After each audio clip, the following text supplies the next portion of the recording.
Power loss in resistor कि जब AC इसमें से फ्लो करेगा, रेजिस्टर के अक्रॉस जब एसी फ्लो करेगा तो इसके अक्रॉस कितना पावर लॉस आएगा, यानी एसी करंट इसमें से पास करते हुए कितनी पावर अपनी लूज करेगा। उस पावर लॉस के लिए अब हमने यहाँ पे मैथमेटिकल एक्सप्रेशन ड्राइव करना है। तो सबसे पहले तो देखें पावर लॉस जो होगा वो उस पावर लॉस की नेचर कैसी होगी, कैसी पावर होगी, पॉजिटिव पावर होगी, नेगेटिव पावर होगी, जीरो होगी, वगैरह वगैरह। तो डिटेल हम कल हमने वैसे डिस्कस किया था, कल परसों परसों आई थिंक डिस्कस किया था, लेकिन अब मैं दोबारा से यहाँ पे उसका ग्राफ बना के दिखाता हूँ। फर्क क्या था उस दिन जो हमने पावर डिस्कस की थी और जो अभी डिस्कस करने वाले हैं। उस दिन जो हमने पावर डिस्कस की थी मैंने आप लोगों को वहां पे बताया था कि एवरेज पावर जो होती है, एवरेज पावर ऑफ एसी, वो कभी भी नेगेटिव नहीं हो सकती, वो कभी भी जीरो नहीं हो सकती। और कभी भी पावर, एवरेज पावर जीरो ना होने की वजह क्या थी कि पावर हमेशा रहती ही पॉजिटिव थी, एसी की पावर हमेशा पॉजिटिव रहती थी या जीरो होती थी मैक्सिमम किसी पॉइंट्स पे, पावर कभी नेगेटिव नहीं होती थी। तो जब पावर कभी नेगेटिव नहीं होती थी तो across the AC cycle power हमेशा पॉजिटिव रहती थी। लेकिन उस पावर में और इस पावर में फर्क क्या है, वो पावर थी, फर्क जरा देखिएगा साथ साथ। यही तो चंद छोटे छोटे पॉइंट्स होते हैं जहां पे आके कंफ्यूजन क्रिएट होती हैं और यहाँ पे स्टूडेंट्स कंफ्यूज होते हैं। उस पावर में और इस पावर में फर्क ये है कि वो पावर थी जो एसी जनरेटर पावर डिलीवर कर रहा था। एसी जनरेटर जो पावर डिलीवर कर रहा था वो वाली पावर थी। ये कौन सी पावर हम डिस्कस करने वाले हैं, जो इस रेजिस्टर के अक्रॉस पावर में लॉस आएगा। ये रेजिस्टर जो पावर जाया करवाएगी, जो पावर वेस्ट करवाएगी, ये इनमें बुनियादी फर्क। वो पावर थी power generated by AC generator, और ये वाली है power loss across the resistor. ठीक है, अब इसका भी खैर ग्राफ वही बनेगा जो उस दिन ग्राफ बना था, क्योंकि वजह फिर वही है कि जनरेटर जितनी पावर डिलीवर करेगा वो सारी की सारी अब ये जनरेटर है ना, पीछे जनरेटर लगा हुआ है, ठीक है, ये एसी सोर्स है, ये है हमारा एसी सोर्स। तो ये एसी सोर्स जो पावर डिलीवर कर रहा है वो सारी की सारी पावर इस रेजिस्टर में से, इस रेजिस्टर के अक्रॉस वेस्ट होती चली जा रही है। तो इसलिए जो पावर जनरेटर ने दी वो सारी की सारी पावर रेजिस्टर के अक्रॉस वेस्ट होगी। तो इसलिए ग्राफ जो जनरेटर का बना था वही इसका भी बनेगा। सवाल सवाल है फिर हम इनको डिस्कस क्यों कर रहे हैं, जब एक जैसा बिहेवियर है फिर क्यों डिस्कस कर रहे हैं। वजह उसकी ये है कि अभी आगे चल के हम देखेंगे, नेक्स्ट टॉपिक हमारा होगा AC through capacitor, AC through inductor. वहां पे ऐसा नहीं होगा, वहां पे ग्राफ सेम नहीं होगा कि जो एसी जनरेटर के लिए पावर का ग्राफ था और जो कैपेसिटर के अक्रॉस पावर लॉस का ग्राफ है वो सेम नहीं होगा, वो डिफरेंट ग्राफ्स होंगे। दैट्स वाई हम इनको यहाँ पे एक दफा फिर से स्टडी कर रहे हैं कि यहाँ से ये एक बेसिक कॉन्सेप्ट बने और यही कॉन्सेप्ट हम फिर वहां पे जाके अप्लाई करेंगे। आई समझ बात की। अभी खैर देखिएगा, देखें अभी हमने देख लिया ना कि किस तरह का हमारा ग्राफ बना था वोल्टेज और करंट का। मैं फिर से एक दफा ड्रा करता हूं। ये था हमारा वोल्टेज का ग्राफ लाइक ऐसे V, और ये था हमारा करंट का ग्राफ लाइक इस तरह से। ये देखें जी, ये था करंट का ग्राफ यू ऐसे। ठीक हो गया, current I, this is current I. अब पावर का ग्राफ कैसा बनेगा, देखें पावर का ग्राफ कैसा बनेगा। जाहिर सी बात है हमें नजर आ रहा है कि इस फर्स्ट हाफ साइकिल में 0 से लेके T/2 तक का जो टाइम है, करंट और वोल्टेज दोनों पॉजिटिव हैं। और पावर होती है, पावर तो होती ही है, power is equal to VI।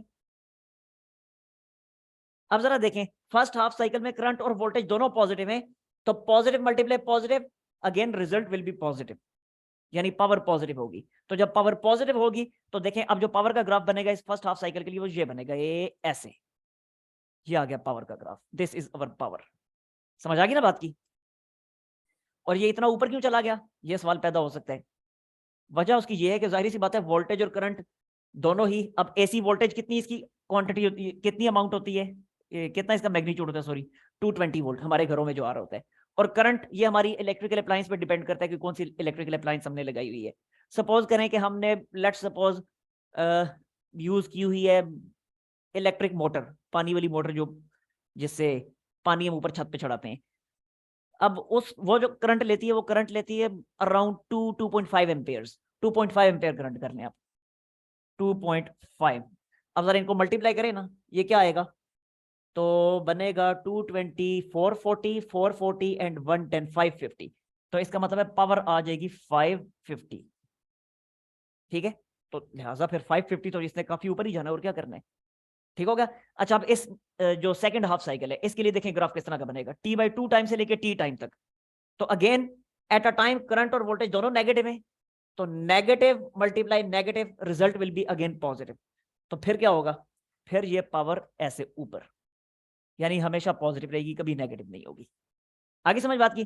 तो ये आपके सामने पावर का ग्राफ है, पेपर में आपसे पूछा जा सकता है, आपसे पूछा जा सकता है कि ड्रॉ करके साइमल्टेनियसली इनको ड्रॉ करें, वोल्टेज करंट और पावर के ग्राफ्स को, तो ये आपके सामने है फिर। ठीक हो गया। अच्छा खैर, अब हमने ये ग्राफ हमें बता रहा है कि पावर हमेशा पॉजिटिव रहेगी across the cycle, overall power जो है वो पॉजिटिव होगी across the cycle, power is positive, it is clear from graph. Across the AC cycle, across the AC cycle power is positive. Power loss across resistor, क्योंकि resistor के across हम discuss कर रहे हैं, power loss across resistor is positive.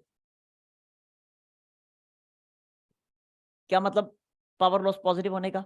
Power loss positive होने का मतलब है कि वाकई में रेजिस्टर के अक्रॉस पावर में लॉस आएगा। अब जब वो लॉस आएगा तो अब उस लॉस को हम कैलकुलेट करते हैं कि आखिर वो पावर लॉस कितना होगा। ठीक है, तो अब उसके लिए देखें calculation. Power is equal to क्या होती है, V मल्टीप्लाई आई। अब अगर हम एवरेज पावर की बात करूं तो ये मैं लिख देता हूं एवरेज पावर। तो जब एवरेज पावर है तो इसका मतलब है कि वोल्टेज और करंट की जितनी भी इंस्टेंटेनियस वैल्यूज हैं उन सब का एवरेज ले लें। ठीक है, पावर होती है V मल्टीप्लाई आई। तो एवरेज पावर क्या होगी, वोल्टेज और करंट की जितनी भी इंस्टेंटेनियस वैल्यूज आ रही हैं उन सबको आपस में मल्टीप्लाई करें, और मल्टीप्लाई करने के बाद उन सब का एवरेज ले लें, तो ये एवरेज का साइन है। ठीक हो गया। तो यहां पे क्या आएगा, इंस्टेंटेनियस, यहां पे आएगा इंस्टेंटेनियस। कल हम डिटेल से इस चीज को देख चुके हैं कि जब भी एवरेज पावर फाइंड करनी होती है, वो जिसमें हमने आरएमएस वैल्यू और मैक्सिमम वैल्यू को जिस टॉपिक में रिलेट किया था, उसे जरा उस टॉपिक को एक दफा फिर देखिएगा। यही काम हमने किया हुआ था कि एवरेज पावर जब हमने फाइंड करनी थी, दो इक्वेशंस बनानी थी ना, तो एक इक्वेशन तो बड़ी सीधी सीधी बन गई थी कि average power is equal to RMS, जो है आरएमएस करंट और साथ में रेजिस्टेंस। दूसरी वाला जो केस था उसमें हमने क्या किया था, एवरेज पावर कैसे कैलकुलेट की थी, सारी इंस्टेंटेनियस वैल्यूज पावर्स की इकट्ठी कर ली और फिर उनका एवरेज ले लिया। वही काम मैं यहां पे कर रहा हूं कि average power is equal to जितनी भी इंस्टेंटेनियस वैल्यूज आ रही हैं उन सब का एवरेज ले लिया। आगे समझ। अच्छा अब जरा देखें, अभी हमने वोल्टेज और करंट दोनों की इंस्टेंटेनियस वैल्यूज फाइंड की थी। तो वोल्टेज की इंस्टेंटेनियस वैल्यूज का क्या फार्मूला आया था, Vm साइन ओमेगा टी। तो ये वोल्टेज की जगह मैंने लिख दिया Vm sign omega T into current की जगह Im साइन ओमेगा टी। अभी तो कैलकुलेट किए थे दोनों। ठीक हो गया। तो ये एवरेज का साइन एज इट इज।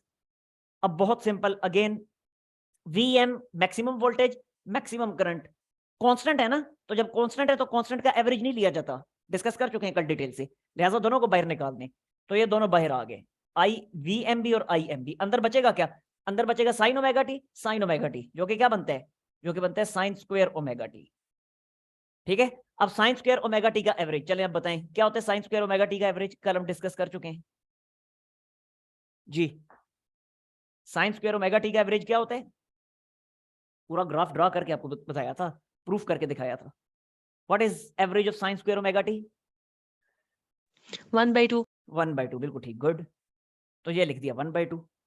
अब इस चीज को देखिएगा जो मैं करने वाला हूं, देखें जरा। Average power is equal to, average power is equal to, मैं ऐसे लिख सकता हूं Vm divided by √2 into Im divided by √2। कोई फर्क पड़ेगा जी, क्योंकि 2 को ऐसे लिखा जा सकता है ना, √2 मल्टीप्लाई √2। तो इस 2 को मैंने लिख दिया √2 मल्टीप्लाई √2 डिनोमिनेटर में ही। और अगले स्टेप में क्या बनेगा, Vm बाय √2 क्या होता है, ये होता है Vrms। Im बाय √2 क्या होता है, ये होता है Irms। And that is equal to average power. तो ये हमारे पास रेजिस्टर के अक्रॉस पावर लॉस का फार्मूला आ गया कि इस रेजिस्टर के अक्रॉस कितना पावर लॉस आएगा, ये आ गया average power loss across resistor. ठीक है, this is power loss across resistor, power loss across resistor जी। अब मुझे बताएं कोई मसला इसमें, यस एनी प्रॉब्लम। ये जो हम यहां पे कह रहे हैं ना पावर लॉस, बार बार हम वर्ड यूज कर रहे हैं power loss in resistor, power loss in resistor, कि रेजिस्टर में पावर का लॉस आ रहा है। ये असल में रियलिटी में पावर लॉस नहीं है, ये पावर कंज्यूम्ड है। ठीक है, it is actually power consumed. क्या मतलब? It is actually power consumed by resistor, power consumed by resistor. इसका मतलब क्या है कि रेजिस्टर इस पावर को कंज्यूम कर रहे हैं। असल में ये रेजिस्टर कौन सा वाला रेजिस्टर है? ये रेजिस्टर है लोड रेजिस्टर। ऐसे ही तो हम ये रेजिस्टर को बैठ के डिस्कस कर रहे, इतना कोई हमारे लिए आखिर इसकी क्या हमारे लिए इंपॉर्टेंस है कि हम रेजिस्टर को सर्किट में लगाते हैं और फिर डिस्कस करना शुरू कर देते हैं? ये हमारे किसी काम का है तभी हम इसको डिस्कस कर रहे हैं ना। अगर काम का ना हो तो हम क्यों इसको डिस्कस करते फिरते? तो असल में ये रेजिस्टर कौन सा रेजिस्टर है? ये रेजिस्टर है लोड रेजिस्टर। अब ये लोड रेजिस्टर क्या भला होती है? लोड रेजिस्टर होता है हमारी जो इलेक्ट्रिकल अप्लायंस है। सपोज फैन है हमारा, उस फैन को हमने एसी के अक्रॉस कनेक्ट करना है, तो फैन की अपनी कुछ रेजिस्टर होती है। तो हमारी इलेक्ट्रिकल अप्लायंस जो है, इलेक्ट्रिकल अप्लायंस की जो रेजिस्टेंस है, that is called load resistor. तो ये लोड रेजिस्टर हमारी इलेक्ट्रिकल अप्लायंस की रेजिस्टेंस है। सपोज हमारा फैन है तो ये फैन की रेजिस्टेंस है। आई समझ बात की? तो अब जब मैं कह रहा हूं it is power loss across resistor, तो it means that I am saying it is power loss across fan. अब आप लोग मुझे बताएं, क्या फैन के अक्रॉस पावर जाया हो रही होती है? नहीं, पावर कंज्यूम हो रही होती है। असल में वो फैन क्या करता है? वो फैन इसी ये जो इलेक्ट्रिकल पावर फैन को मिल रही है एसी सोर्स से, फैन उस इलेक्ट्रिकल पावर को लेता है और इलेक्ट्रिकल पावर को यूज करके उसको मैकेनिकल एनर्जी में, यानी वो रोटेट करता है ना, मैकेनिकल एनर्जी में कन्वर्ट हो गया, और मैकेनिकल एनर्जी में कन्वर्ट करके इन रिटर्न आपको एयर वापस करता है, कूल एयर वापस करता है। तो ये असल में पावर कंज्यूम्ड बाय फैन है। इसी तरह अगर ये बल्ब है तो it is power consumed bye bulb. AC है तो power consumed bye AC. Electric iron है तो power consumed by electric iron. यानी जो भी हमारी इलेक्ट्रिकल अप्लायंस है, ये हमारी उस इलेक्ट्रिकल अप्लायंस की रेजिस्टेंस है। तो एक्चुअली ये पावर लॉस नहीं है, ये एक्चुअली पावर कंज्यूम्ड है। आगे समझ? अब आपके जहन में फिर सवाल आएगा, जो क्लास में भी पढ़ाते हुए मुझसे स्टूडेंट ने पूछा था, कहता पावर लॉस फिर हम इसको क्यों कहते हैं? तो पावर लॉस इसलिए हम कहते हैं, हम करंट की टर्म में बात कर रहे होते हैं कि करंट को जो पावर पीछे से प्रोवाइड की थी, करंट के चार्जेस है ना, तो चार्जेस को जो पावर प्रोवाइड की थी पीछे से एसी सोर्स ने, वो पावर यहां से रेजिस्टर के अक्रॉस फ्लो करते हुए, हमारे फैन के अक्रॉस फ्लो करते हुए चार्जेस की वो पावर जाया होगी। तो चार्जेस की टर्म में हम कह रहे होते हैं कि चार्जेस का पावर लॉस आ गए। तो चार्जेस का तो पावर लॉस आया है, लेकिन वो पावर हमारे तो काम आ गई है ना, तो हमारे रिस्पेक्ट से वो पावर कंज्यूम्ड है, चार्ज के रिस्पेक्ट से वो पावर लॉस है। आगे ना समझ बात की? अब N AC circuit consist of pure resistance of 20 ohms। कितनी रेजिस्टेंस है? That is resistance of 20 ohms and is connected across AC supply of 220 volt. कितनी वोल्टेज है? 220 वोल्ट्स। और फ्रीक्वेंसी कितनी है हमारे उस एसी की? That is 50 hertz. यानी हमारा एसी कॉइल 50 हर्ट्ज की फ्रीक्वेंसी से रोटेट कर रहा है। कैलकुलेट क्या करना है? पहली चीज कहता है आप इसका करंट कैलकुलेट करो। कितना करंट कैलकुलेट करो? सॉरी, कैलकुलेट करो ना, कितने की क्या बात हुई? B part, power consumed find करो। कितनी पावर इसके अक्रॉस कंज्यूम होगी रेजिस्टर के अक्रॉस, यानी कितना पावर लॉस आएगा, वो फाइंड करो। और आखिरी चीज सी पार्ट कहता है आप करंट और वोल्टेज की इक्वेशन लिख के दिखाओ। Equation of voltage and current, ये सारी चीजें हमने फाइंड करनी है।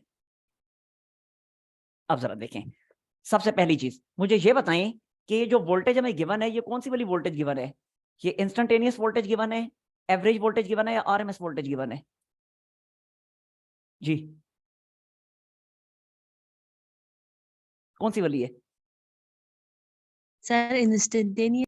नहीं, ये है आरएमएस वोल्टेज। आपको मैंने बताया था ना कि मल्टीमीटर से जो हम रीडिंग लेते हैं वो हमेशा आरएमएस में आती है।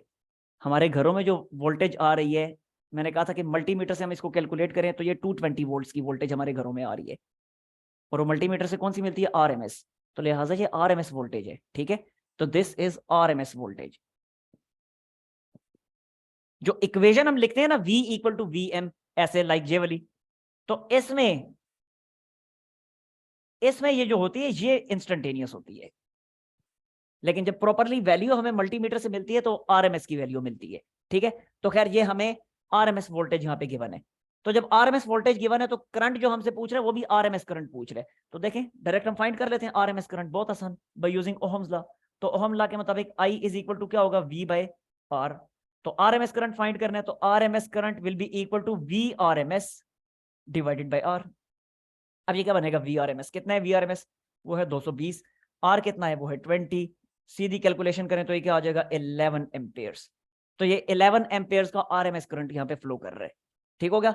अच्छा करंट तो आ गया, बी पार्ट पावर फाइंड करनी है। तो बहुत आसान, अभी तो हमने पावर का फार्मूला कैलकुलेट किया है एवरेज पावर का। क्या होती है average power, I R M S into V R M S, यही था ना। अब देखें आई आर एम एस कितना है वो है 11, वी आर एम एस कितना है वो है 220, तो ये कितना आ जाएगा 220 10 कितना बनेगा 2200 और 2200 और 2420 बनता है मेरा ख्याल है, अगर मैंने गलत नहीं कर दिया तो देख लेते हैं। 2420 यस ठीक है, 2420 वॉट्स। अच्छा ये तो आ गया हमारे पास, इसकी पावर आ गई। आखिरी सी पार्ट, सी पार्ट में हमें चाहिए equation of voltage and current. देखें इक्वेशन ऑफ वोल्टेज क्या होती है, वो ये होती है V equal to V M sine omega T, resistor के अक्रॉस कैलकुलेट कर चुके हैं अभी इस पूरे टॉपिक में हम यही कुछ करते हैं। I is equal to I M sine omega T, ये करंट की इक्वेशन होती है। अब जरा देखें ये इक्वेशन बनाने के लिए हमें क्या क्या चाहिए, वोल्टेज की इक्वेशन बनाने के लिए हमें मैक्सिमम वैल्यू ऑफ वोल्टेज चाहिए, करंट की इक्वेशन बनाने के लिए मैक्सिमम वैल्यू ऑफ करंट चाहिए, इसी तरह हमें ओमेगा भी चाहिए। ठीक है ना, तो ओमेगा चाहिए, वीएम चाहिए, आईएम चाहिए। तो पहले ओमेगा कैलकुलेट कर लेते हैं, ओमेगा फाइंड करना बहुत आसान है। तो सी पार्ट के लिए देखें ओमेगा किसके इक्वल होगा, omega is equal to 2 pi F, पता है हमें ओमेगा 2 पाई एफ के इक्वल होता है। तो यहां से देख लें जरा ये क्या बनेगा, that will be equal to 2 multiply 3.14 multiply frequency कितनी है वो है 50। तो डायरेक्ट कैलकुलेट कर लें कितनी आती है, मैं यहीं से देख के लिख रहा हूँ, मेरा 314 आएगी। यस 314 रेडियन पर सेकेंड, 314 रेडियन पर सेकेंड। ठीक हो गया, ये हमारे पास एंगुलर फ्रीक्वेंसी आ गई ओमेगा। अब वीएम और आईएम चाहिए, तो बहुत आसान, देखें वीएम क्या होता है, वीएम होता है √2 into V R M S, क्या ख्याल है, यही होता है ना। फार्मूला कल हमने कैलकुलेट नहीं किया था वी आर एम एस का, क्या था वो था वी एम डिवाइडेड बाई √2। इसी तरह आई आर एम एस का कैलकुलेट किया था, वो क्या था, वो था आई एम डिवाइडेड बाई √2। तो यहां से अगर वी एम और आई एम कैलकुलेट करने तो रीअरेंज कर लिया, सिंपल सी बात है। तो ये लिख दिया √2 multiply V R M S, कितना आया था वी आर वो बताया हुआ है 220। तो ये कितना बनेगा, बन जाएगा 311 वोल्ट्स। ठीक है, इसी तरह आई एम क्या होगा, वो होगा √2 into I R M S, यानी √2 multiply I R M S कितना है 11। और ये हमारे पास आ जाएगा डायरेक्टली, मैं इधर से देख के लिख देता हूँ कितना है 15.55 एम्पेयर्स, 15.55 एम्पेयर्स। ठीक हो गया, ये हमारे पास आई एम और वी एम दोनों आ गए। अब इक्वेशन फाइंड करनी है, बात ही खत्म होगी। नाउ इक्वेशंस आर, तो इक्वेशंस आर सिंपली उनमें वैल्यूज पुट कर दें। तो V is equal to V M, क्या है वी एम 311, ठीक है। फिर है साइन इंटू ओमेगा टी, कितना है ओमेगा है 314, तो 314 इंटू टी, ये वोल्टेज की इक्वेशन आ गई, इंस्टेंटेनियस वोल्टेज, बार बार कहूंगा मैं। ठीक हो गया, और अब इसी तरह instantaneous current that will be equal to, क्या हो जाएगा आई एम कितना है, आई एम 15.55 15.55, तो ये लिखा 15.55 साइन और 314 इंटू टी, ये आ गई फाइनल इक्वेशन। दैट्स इट, लें स्क्रीनशॉट। 60 ओहम्स का रेजिस्टर है जिसको एसी सर्किट में कनेक्ट किया गया, 60 ओहम्स का रेजिस्टर है एसी सर्किट में कनेक्ट किया गया। उस एसी सर्किट की सप्लाई कितनी है, वो है 220 volt. Calculate the current drawn, कितना करंट इसमें फ्लो करेगा वो फाइंड करें, और पावर कंज्यूम्ड, कितनी पावर जो है यहाँ पे कंज्यूम होगी वो फाइंड करें। तो देखें अगेन, ये वोल्टेज कौन सी वाली वोल्टेज है, ये आरएमएस वोल्टेज है। हमसे जो करंट पूछा है वो कौन सा करंट पूछा है, डेफिनेटली वो फिर आरएमएस करंट पूछा हुआ है। तो सीधा सीधा ओहम्स लॉ यूज कर लें। तो ओहम्स लॉ के मुताबिक I R M S will be equal to V R M S divided by R, बस वैल्यूज पुट करें, 220 डिवाइडेड बाई 60, बस कैलकुलेट कर लीजिएगा जो भी आता है, मुझे नहीं पता क्या आता है। अब पावर फाइंड करनी है, तो पावर क्या होगी, वो होगी V R M S into I R M S, बस सीधी सीधी वैल्यूज ही पुट करनी है। देखिए करंट हम यहाँ से कैलकुलेट कर लेंगे जो भी आया होगा, और वोल्टेज हमें बताइए, यहाँ पे पुट करें, आपको पावर मिल गई है, खत्म। दैट्स इट, लें स्क्रीनशॉट। और लीव कर जाएं।